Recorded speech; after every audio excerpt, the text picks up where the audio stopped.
स्वरोजगार।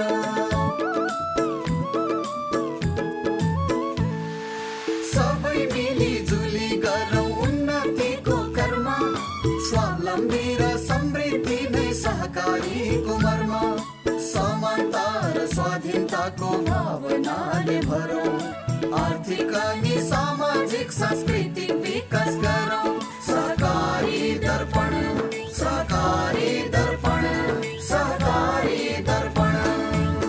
नमस्कार, सहकारी दर्पण कार्यक्रमको तर्फबाट यो कार्यक्रम प्रत्येक महिनाको पहिलो र तेस्रो शनिबार साँझ 6 बजेदेखि करिब 25 मिनट अवधिभर सहकारीका विविध विषयवस्तु समावेश गरी प्रस्तुत गर्ने गरिन्छ। स्वागत एवं सहकारी अभिवादन आजको यो श्रृङ्खलामा पनि सम्पूर्ण दर्शक महानुभावहरूमा। दर्शक महानुभावहरू, आजको कार्यक्रमलाई हामीले चितवन जिल्लाको वीरेन्द्रनगरमा रहेको साना किसान कृषि सहकारी संस्थाले सञ्चालन गरेका क्रियाकलापहरूमा केन्द्रित गरेका छौँ।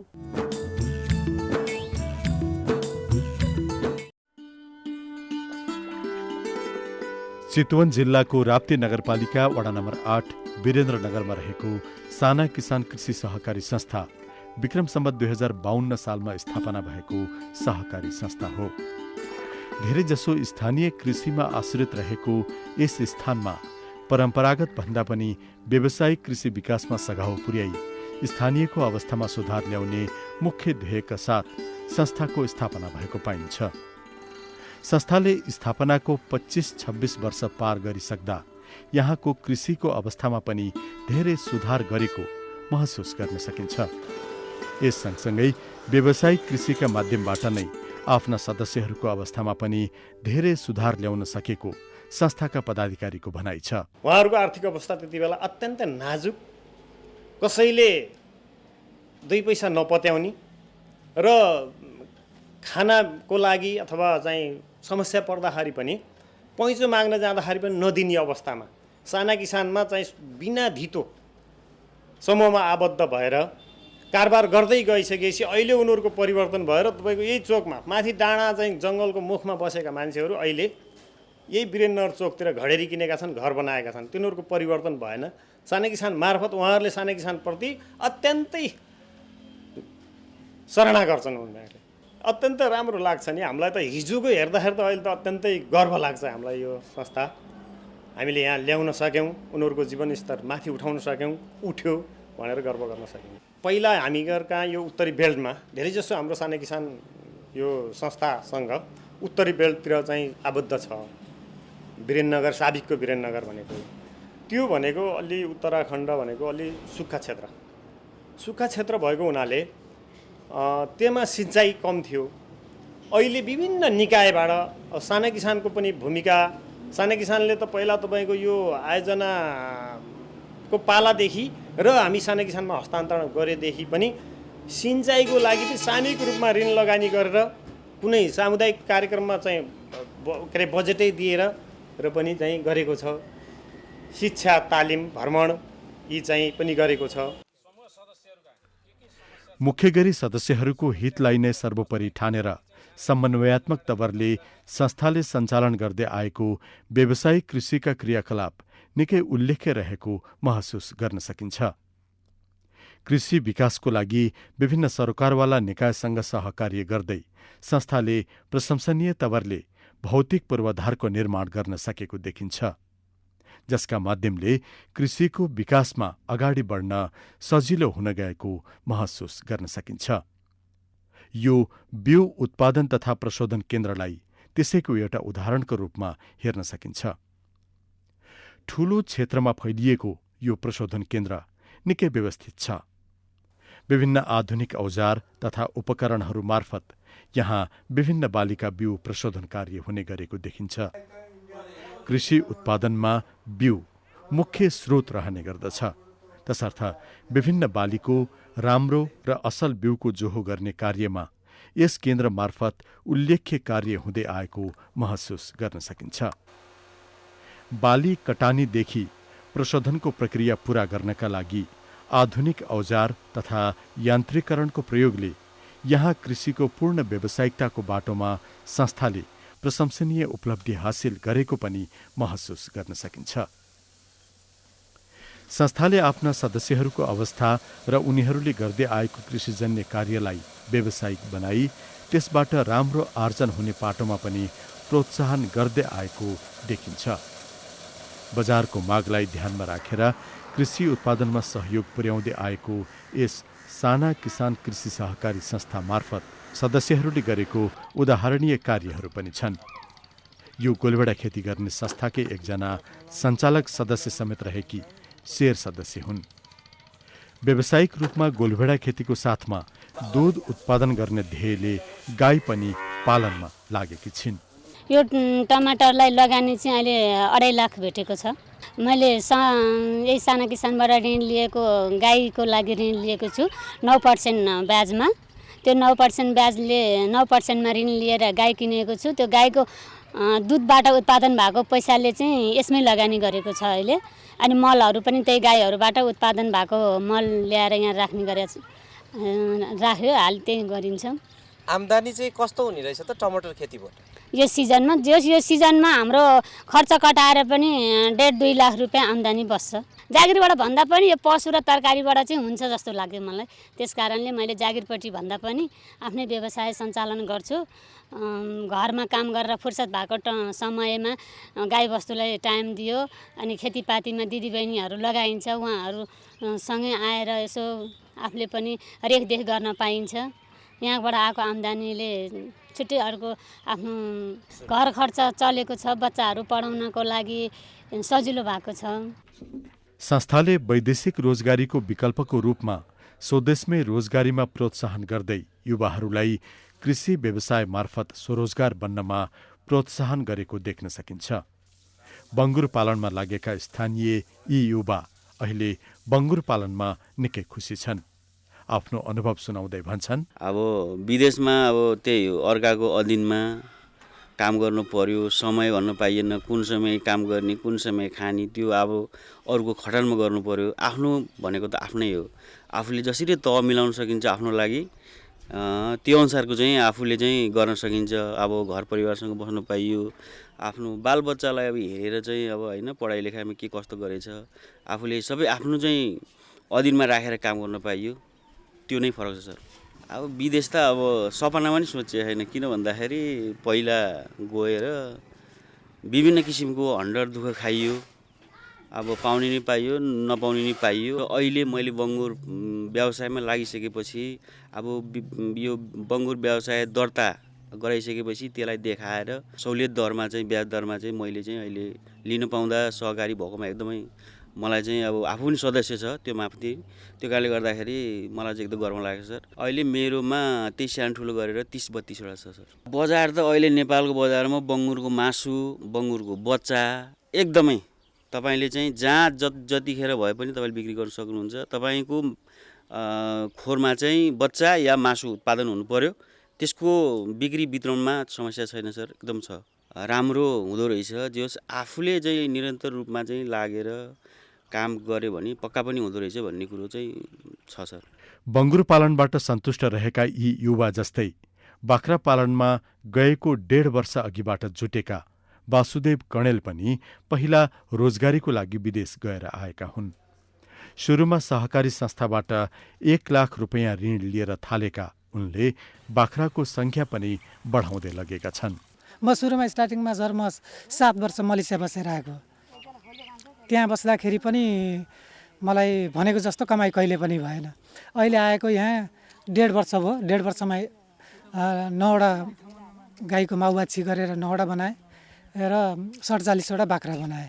त्यहाँको भन्दा यहाँ धेरै नै राम्रो छ कि। स्टार्टिङ लगानी मैले लगाएको भनेको साना किसानबाट 1 लाखबाट सुरुवात गरेको। त्यतिखेर 1 लाख साना किसानले दिँदाखेरि 7वटा बाख्रा मात्रै उपलब्ध गराउन सकियो। अनि त्यसपछि लगानी भनेको यही दुधबाट नै गाईको दुधबाट नै लगानी गरेर अहिलेसम्म यतिसम्म पुर्याएको सर। यहाँ त म आफ्नै मालिक छु नि, म आफ्नै मालिक हो यहाँको, होइन। त्यहाँ अर्काको अन्डरमा काम गर्नु पर्थ्यो। भोलि भएपछि त मैले 2-4 जनालाई काम दिन सक्छु। यहाँ विदेशको आम्दानी र यहाँको आम्दानीमा धेरै फरक छ सर। किनकि यहाँ म आफ्नो परिवारसँग बसेर कमाइ गरिराखेको छु, होइन। दुःख त छ यो पेसामा, दुःख नभएको होइन, तर दुःख भए पनि सुख महसुस गरिरहेको छु कि। उहाँ 22 घन्टा गर्थ्यो भने म यहाँ 8 घन्टा मात्रै गर्छु। अब जाने साथीहरूलाई के भन्न चाहन्छु भने नजानुहोस् विदेश, यहीँ नै ठिक छ, गरे किन हुँदैन। बाहिर हामी 22 घन्टा खट्दाखेरि 15,000 रुपियाँ मात्रै लिन तयार हुन्थ्यौँ। त्यो पनि महिना मरेपछि दिन्छ कि दिँदैन भनेर सकस हुन्थ्यो। यहाँ त त्यो त छैन। मलाई आज आवश्यक छ 15,000को पनि मैले एउटा पाठा बेच्न सक्छु। सहकारी नहुनुभन्दा अगाडि काम गर्न गाह्रो थियो, भनेको टाइममा लोन पाइँदैन थियो।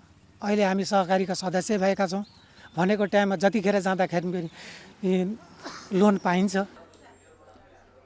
संस्थाको सहयोगमा सदस्यहरूले गरेका यस्ता उल्लेख्य कार्यहरू यस क्षेत्रमा प्रशस्त छन्, जसका माध्यमले सदस्यहरूको जीवनस्तरमा पनि उल्लेख्य सुधार आएको देखिन्छ। संस्थाले आफ्ना सदस्यहरूलाई स्थानीय स्तरमा समन्वय गरेर व्यावसायिक कृषिको बेलाबखत तालिम गर्ने गरेको छ नै, साथै केहीलाई वैदेशिक तालिमको समेत अवसर जुटाएको पाइन्छ, जसले गर्दा व्यावसायिक कृषिबारे चेतना तथा ज्ञानको विकासमा बल मिलेको देखिन्छ। संस्थामा 2887 जना सदस्यहरू रहेका छन्। संस्थाले सदस्यहरूको वृद्धिसँगै उनीहरूमा विश्वास तथा संस्थाप्रति अपनत्वको भावना जगाई कृषि विकासमा अगाडि बढ्नु नै सफलताको बाटो मानेको छ। सबैभन्दा पहिलो कुरा सहकारी संस्था, जुन सहकारी संस्थामा हामीले काम गरेको छौँ त्यो सहकारी संस्थाले चाहिँ सदस्यहरूलाई के सेवा र सुविधाहरू दिन सक्छ भन्ने कुरा हामीले सोच्नुपर्ने हुन्छ। फलस्वरूप अब ऋणका, बचतका, उनीहरूले गरेका व्यवसायका र उनीहरूले उत्पादन गरेका चिजवस्तुहरूलाई कसरी हामीले व्यवस्थापन गर्न सकिन्छ भन्ने कुरा चाहिँ हामीले सोच्नुपर्ने हुन्छ। सबैभन्दा फलस्वरूप सहकारी संस्था सदस्यहरूकै हो भन्ने चाहिँ उनीहरूलाई आत्मविश्वास दिलाउनुपर्छ। उनीहरूबाट जम्मा भएको सेयर रकम मात्रै 5,18,93,000 छ। त्यसलाई चाहिँ हामीले वार्षिक 15% मुनाफा दिन सफल भइरहेका छौँ। त्यस्तै गरी संस्थाको जगेडा कोष भन्ने जसलाई हामीले चाहिँ आन्तरिक शक्ति भन्छ, संस्थाको आन्तरिक शक्ति 5,18,45,000 छ। यसले चाहिँ हामीले संस्थाले आफ्नो संरचना बनाउने र सदस्यहरूलाई सुविधा दिने कामहरू हामीले यसबाट सञ्चालन गर्न सक्छौँ।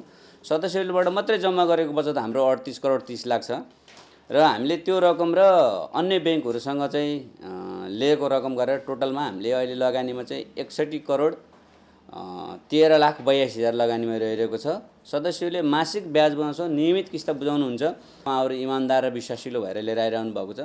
यो चाहिँ हामीले पनि मोटामोटी रूपमा थोरै मात्रामा भने उनीहरूलाई समेट्न सकेको कारणले गर्दा अथवा उनीहरूलाई सम्बोधन गर्न सकेको कारणले गर्दा सायद संस्थाप्रति सकारात्मक रहेर यो असुल दरलाई चाहिँ 70% बनाउन कायम गरेको होला जस्तो चाहिँ हामीलाई लाग्छ सर। हामीले कृषि क्षेत्रलाई अहिले अगाडि सारेको लगभग 2068-69बाट हामीले सुरु गरेका छौँ। किसानको बिउ उत्पादन भनेछ, हामीले मूल बिउ किसानहरूलाई चाहिँ वितरण गर्ने र किसानहरूले पुनः उत्पादन गरेको बिउलाई फेरि हामीले कलेक्ट गरेर प्रमाणित प्रथम बनाएर हामीले फेरि पूर्ण बिउ वितरण गरेको छ एउटा कुरा। र उनीहरूले चाहिँ आफ्नो धान 2500 रुपियाँ क्विन्टल छ भने कमसेकम हामीलाई बिउ बनाएर दिँदा हामीले 2800 दिन्छौँ। भनाइ गर्दा 3 रुपियाँ हामीले प्रति किलो उनीहरूलाई चाहिँ रकम मूल्य थप गरेको कारणले गर्दाखेरि उसै त उनीहरूले उत्पादन गर्नै पर्छ। त्यसमा पनि बिउ उत्पादन गर्दा 1 किलोमा 3 रुपियाँ बढी भएको कारणले गर्दा उनीहरू आकर्षित छन् हैन, एउटा कुरा। र अर्को भनेको के भन्दा अहिले चाहिँ कुन ठाउँबाट बिउ लिएर आएको छ, यहाँनिर रोप्दाखेरि भोलि त्यो बिउ चाहिँ एकदम नराम्रो रह्यो अथवा बिग्रियो भने त जवाफदेही छैन। हामीले त पूर्ण रूपमा जवाफदेही छ र हामीले दिएको बिउ उनीहरूले भोलि उत्पादनपछि बिउ बनाएर फिर्ता गर्दा हामीले उनीहरूलाई दिएको प्रदान गरेको बिउको पैसा चाहिँ हामीले लिँदैनौँ, बिउ अनुदान दिइरहेका छौँ सर। त्यस कारणले गर्दा यसलाई आफ्नै सोचिरहेछ। धान, गहुँ, मकै हामीले यसपालि सुरु गरिरहेका छौँ र अर्को कुरा मल पनि हामीले बिक्री वितरण गर्छौँ। यस साना किसान कृषि सहकारी संस्थाले कृषिजन्य उपजको बजारीकरणमा देखिएको केही विथितिलाई व्यवस्थित गरी बिचौलियाको प्रभावबाट जोगाई उत्पादित उपजको उचित मूल्य दिलाउन बजारीकरणमा सुधार ल्याउनेतर्फ पनि योजना रहेको भनाइ छ। कृषकहरूले तरकारी उत्पादन गर्नुहुन्छ अथवा उहाँहरूले उत्पादन गरेको चिज बजारीकरण गर्नलाई गाह्रो छ, अलि अप्ठ्यारो छ। उहाँहरूले चाहिँ गरेको मूल्य बजारको चाहिँ बिचौलियाहरूले मूल्य गर्नुपर्ने स्थिति छ। त्यही तरकारी उहाँहरूले चाहिँ 10 रुपियाँमा बेच्नुभयो भने सहकारी बजार मार्फत हामीले चाहिँ गर्दैछौँ। उहाँहरूले 10 रुपियाँमा बेचेको चिज अब त्यही कृषकले फेरि 40 रुपियाँमा किनेर खानुपर्ने छ। त्यो बिचौलियाको कारणले गर्दाखेरि त्यसलाई नियन्त्रण गर्नको लागि यो संस्थाले सहरी विकास कार्यक्रमको चाहिँ आयोजना गरेको छ। यो हाम्रो चाहिँ यसमा पनि चाहिँ हामीले भवन बनाएका छौँ, यस पछाडि छ सानो कोल्ड स्टोर पनि बनेको छ। अब हामीले किसानको तरकारी हामी लिनुपर्छ र हामीले चाहिँ बजारीकरण गर्नुपर्छ भन्ने खालको हाम्रो सोच छ अहिले। यसरी स्थानीय विकासमा सहकारीको भूमिका महत्त्वपूर्ण भएको कारणबाट सहकारीलाई बलियो बनाई अगाडि बढ्नुपर्ने सोच अनुरूप राप्ती नगरपालिकाले पनि सोही अनुरूप कार्यक्रम सञ्चालन गर्दै सहकारीलाई व्यवस्थित बनाउने प्रयासमा जुटेको भनाइ छ। यहाँ विभिन्न विधाका सहकारीहरू छन्। दुग्ध सहकारीहरू पनि छन्, अनि बचत तथा ऋण सहकारीहरू पनि छन्, अनि कृषि सहकारीहरू पनि छन्। त्यसपछि यो बहुउद्देश्य सहकारीहरू पनि छन्, कृषि सहकारीहरू पनि छन्। विभिन्न विधाका सहकारीहरू छन् र ती विधाका सहकारीहरूले आफ्नो जुन विधाभित्र रहेर विभिन्न क्षेत्रभित्र रहेर आफ्नो चाहिँ कार्यलाई राम्रोसँग सञ्चालन गरेर अगाडि बढेका पनि छन्। र ती जुन सहकारीहरू जसले राम्रो काम गरेको हुनाले दुग्ध सहकारीहरूले राम्रोसँग काम गर्न सकेको हुनाले अहिले हाम्रो नगरपालिका दुधमा आत्मनिर्भर नगरपालिका भनेर हामी भन्छौँ। अनि जस्तो कृषिमा आबद्ध भएका सहकारीहरूले मह चाहिँ जुन उत्पादन गर्नुभएको छ त्यो महमा चाहिँ लगभग आत्मनिर्भरको बाटोतर्फ लागिरहनु भएको छ। अनि कृषिमा आबद्ध भएका अर्को तरकारी कृषकहरू हुनुहुन्छ, उहाँहरूले लगभग राप्ती नगरपालिकामा उत्पादन भएको तरकारीले राप्ती नगरपालिकामा चाहिँ पुगेर बाहिर चाहिँ उहाँहरूले बिक्री वितरण गर्ने पनि गर्नुहुन्छ। त्यस भएको हुनाले सहकारी जहाँ कृषकहरू छन् त्यहाँ पनि छ, जहाँ दुग्ध किसानहरू छन् त्यहाँ पनि छ, जहाँ चाहिँ थोरै महिलाहरूले आफूले थोरै थोरै बचत गरौँ त्यसबाट त्यो पैसा त्यहीँ परिचालन गरौँ भन्ने ठाउँमा पनि सहकारी छ। अब समुदायमा जहाँ छ त्यहाँ चाहिँ सहकारी एउटा न एउटा सहकारीमा आबद्ध भएको हुनुहुन्छ र सहकारी बाहिर रहेको सङ्ख्या कमै छ। अब ती सहकारीहरूको क्षमता अभिवृद्धि गर्नको लागि अहिले त हामीले मात्र के गरेका छौँ भने जुन जुन विधासँग निकटता रहेका शाखाहरू छन् ती शाखा मार्फत त्यहाँ चाहिँ एउटा चाहिँ आवश्यकता अनुसारको तालिम दिने, ट्रेनिङ दिने भनेर चाहिँ हामीले लागेका छौँ। दुग्ध सहकारी संस्थामा आबद्ध रहनुभएका किसानहरूको विभिन्न खालका दुग्ध किसानहरूलाई, तरकारी किसानहरूलाई, अनि फलफुल किसानहरूलाई, त्यस्तै बचत तथा ऋण सहकारी संस्थाकालाई यो आफ्नो आफ्नो चाहिँ त्यो सहकारीको विधा अनुसारको तालिम दिनको लागि त्यही अनुसारको शाखाले छुट्याएको छ। अब म के अनुरोध गर्न चाहन्छु भने यो धेरैभन्दा धेरै जनताहरू गोलबन्द हुने ठाउँ पनि सहकारी, अनि थोरै तिनै भएका पैसा त्यही भित्र चाहिँ त्यही ठाउँमा त्यही समुदायमा चलिरहने 1000 पैसाले 1000 रुपियाँले 1 महिनाभित्र समूहमा राम्रोसँग कतिपय ठाउँमा परिचालन गर्नेले त 10,000 को काम पनि गरिरहेको हुनुहुन्छ होइन। त्यो एकदम पैसा त्यही भित्र पनि चलिरहेको छ त्यो बचत तथा ऋणका कारोबार गर्ने संस्थाहरूमा। त्यसो भएको हुनाले अबका दिनमा त्यो सहकारीलाई व्यवस्थित गर्नको लागि सहायता रूपबाट आउनुपर्छ र दरबन्दी पनि आउनुपर्छ त्यसमा, अनि बल्ल चाहिँ यसलाई व्यवस्थित गर्न सकिन्छ। मलाई यो जुन एकीकरणको प्रक्रिया चाहिँ राम्रो लागेको छ, किन भन्दा एउटै उद्देश्य, एउटै प्रकृति, एउटै कार्यक्रम भएका सहकारीहरू टुक्रे भएर बस्नुभन्दा ती कार्यक्रमहरूको ती संस्थाहरूको बिचमा मर्च भएर ती संस्थाहरूले ठुला खालका चाहिँ आफ्ना कार्यक्रमहरू सञ्चालन गर्ने, उद्यमशीलताका कार्यक्रमहरू, उत्पादनका कार्यक्रमहरू, रोजगारीका थुप्रै रोजगारी सिर्जना गर्न सक्ने कार्यक्रमहरू गर्न सक्ने सम्भावना हुन्छ। सहकारीलाई प्राथमिकतापूर्ण तवरबाट अगाडि बढाउने सोच अनुसार यसको सङ्ख्यात्मक भन्दा पनि गुणात्मक विकासमा जोड दिनुपर्ने र एकै प्रकृतिका धेरैलाई एकीकरण गर्दै बलियो बनाउनु पर्ने पनि भनाइ छ। राप्ती नगरपालिकाको सहकारी विकास शाखा मैले सम्हालिरहँदाखेरि सहकारी भनेको एकको लागि सबै, सबैको लागि सहकारी, सहअस्तित्व स्वीकार र अगाडि बढ्ने संस्था हो र यसले चाहिँ त्यसमा आबद्ध भएका संस्थाहरू, व्यक्तिहरूको एउटा उत्पादक, कन्ज्युमर, त्यसपछि गएर रोजगारी, यो तीनवटै अपव्ययहरूलाई यसले सिर्जना गर्ने भएकोले यसको महत्त्व र भविष्य राम्रो छ भन्ने चाहिँ हामीले महसुस गरेको हो र त्यही अनुसारै अगाडि यहाँ बढेको पनि छ। राप्ती नगरपालिका नै हो यहाँको चाहिँ यो 57वटा सहकारी संस्थालाई गत वर्ष चाहिँ तालिम दिएर, कम्पोमिसको तालिम दिएर सबैलाई युजर नेम, पासवर्डहरू दिएर अझ महिला कृषि सहकारी संस्थाहरूलाई त मेयर साहबले कम्प्युटर दिने भनेर पनि अगाडि बढेको। त्यो सायद राप्ती नगरपालिकामा सहकारीको विकास गर्नुपर्छ, यहाँको विकासको लागि नै सहकारी हुनुपर्छ भन्ने मान्यता भएर नै हामीले त्यसरी काम गरेको हो।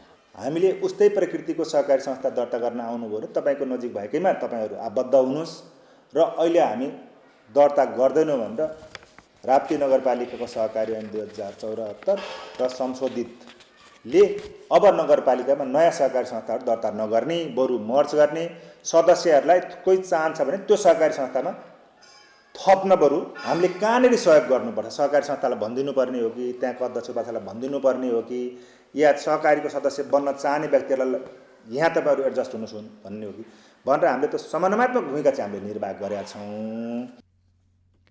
स्थानीय सम्भावनामा आधारित रहेर कृषिका माध्यमबाट विकासको बाटो पहिल्याउन सकिने दृढ निश्चयका साथ चितवन जिल्लाको राप्ती नगरपालिकाको वीरेन्द्रनगरमा रहेको साना किसान कृषि सहकारी संस्थाले स्थापनाको अवस्थादेखि हालसम्म गर्दै आएको क्रियाकलापको माध्यमले भौतिक विकास तथा सदस्यहरूको जीवनस्तरमा जुन परिवर्तन ल्याउन सकेको छ त्यसलाई पक्कै पनि प्रशंसापूर्वक हेर्न सकिन्छ। अब आउँदा समयमा पनि संस्था अनि सदस्यहरूको हितमा कार्य गर्दै स्थानीय विकासमा संस्थाले गरेका प्रयासमा सफलता मिल्दै जाओस् हाम्रो शुभकामना। दर्शक महानुभावहरू, यो कार्यक्रम तपाईलाई कस्तो लाग्यो? कार्यक्रमको बारेमा तपाईका प्रतिक्रियाहरू पठाउनुहुनेछ भन्ने आशा राखेका छौँ। हाम्रो ठेगाना हो राष्ट्रिय सहकारी विकास board, Pulchowk, Lalitpur, post box number 5717, phone number 5010-131, email kopsanchar@gmail.com, website www.ncdv.org.np। दर्शक महानुभावहरू, यो कार्यक्रम तपाईँले आफ्नो सुविधा अनुकूल युट्युबमा पनि हेर्न सक्नुहुनेछ। हवस् त दर्शक महानुभावहरू, आजको हाम्रो कार्यक्रमको निर्धारित समय सकिन लागेको छ। सहकारी सम्बन्धी विविध सामग्री लिएर आगामी कार्यक्रममा भेट्ने बाचा गर्दै आजको सहकारी दर्पणबाट हामी सबै बिदा चाहन्छौँ। नमस्ते, जय सहकारी।